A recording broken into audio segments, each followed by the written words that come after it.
July 7th, 2026. The Strait of Hormuz. 3 commercial tankers are hit by projectiles in open water. Within hours, U.S. Central Command launches strikes on more than 80 targets across Iran. President Trump calls it de-nuking. Iran calls it an act of war.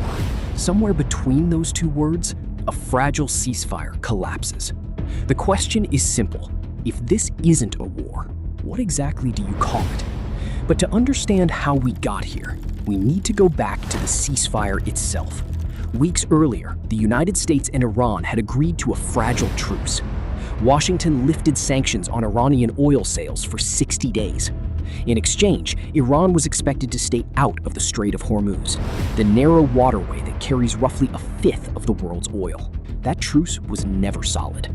Satellite imagery obtained by CNN, taken in late June and early July, showed renewed activity at Iranian nuclear and missile sites. Russia's state nuclear company, Rosatom, began sending staff back to the Bushehr power plant. The ceasefire was holding on paper. On the ground, both sides were preparing for what came next. On July 7th, that preparation became action. CENTCOM said Iran struck 3 tankers transiting the strait: the Marshall Islands-flagged Al-Rekayaf, the Saudi-flagged Wedya, and the Liberian-flagged Cyprus Prosperity. Washington's response was immediate and overwhelming. Over 80 targets, air defense systems, command and control networks, coastal radar. More than 60 Revolutionary Guard small boats destroyed in and near the strait. The Treasury Department reimposed the oil sanctions it had just lifted weeks before. This was not a small correction. This was the full machinery of American military and economic power, deployed within hours. And it happened while Trump stood on foreign soil, at the NATO summit in Ankara, telling reporters Iran's leadership was sick. "There's something wrong with them," he said. Whatever this was, Washington was not hiding it. It was broadcasting it. Iran did not stay silent. Its Revolutionary Guard said it launched missiles and drones at 85 targets across 2 U.S. allied nations, Bahrain and Kuwait. State media named the targets: Port Salman, the U.S. 5th Naval Base in Bahrain, and Ali Salem Air Base in Kuwait. Iran claimed it shot down an American MQ-9 drone. Sirens sounded across both countries. Within 48 hours, the exchange repeated itself. A second round of U.S. strikes. A second Iranian counterattack. This time, a drone strike on Bahrain's Issa Air Base. Oil markets reacted instantly. Brent crude jumped 6% to $78 a barrel. European stock markets fell. For American and British households already watching grocery and fuel prices, this was not a distant Middle Eastern story. This was a direct line to the pump. NATO's Secretary General, Mark Rutte, publicly backed the strikes, calling them absolutely necessary just hours before the summit began. But not every ally was comfortable. Defense Secretary Pete Hegseth abruptly canceled a planned visit to Israel. Israeli officials said, according to 2 sources, that they were not involved in the latest strikes at all. The coalition Washington needed looked less united than the White House wanted the cameras to see. Here is what most coverage is not connecting.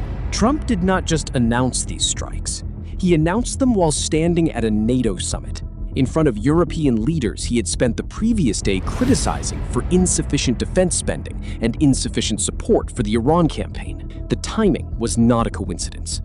A wartime announcement, delivered on an alliance stage, reframes a unilateral American strike as a demonstration of resolve to allies who Trump felt were not pulling their weight. There is also the sanctions timeline. The 60-day oil waiver was lifted in exchange for de-escalation. Iran's alleged tanker attacks gave Washington the justification to reverse that waiver immediately, restoring sanctions pressure that had only just been lifted. And there is the language itself.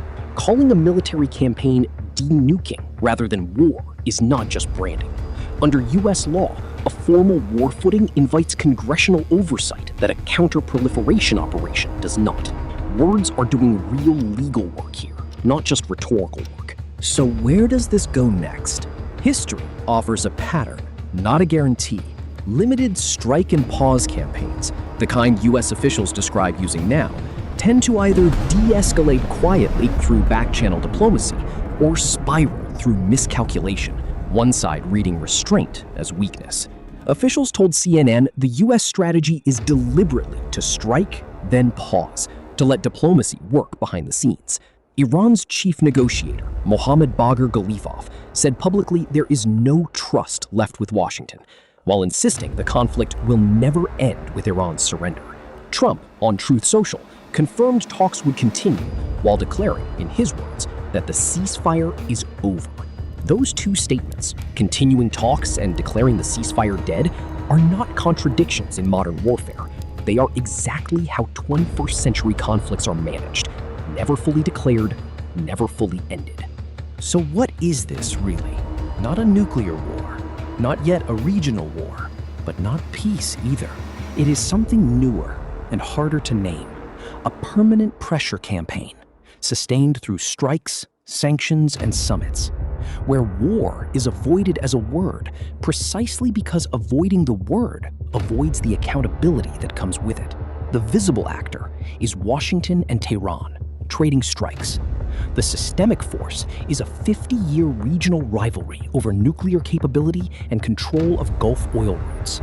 But the quiet beneficiary is anyone selling defense contracts, insuring tankers, or trading oil futures on volatility, none of whom need this war to end, only to continue simmering.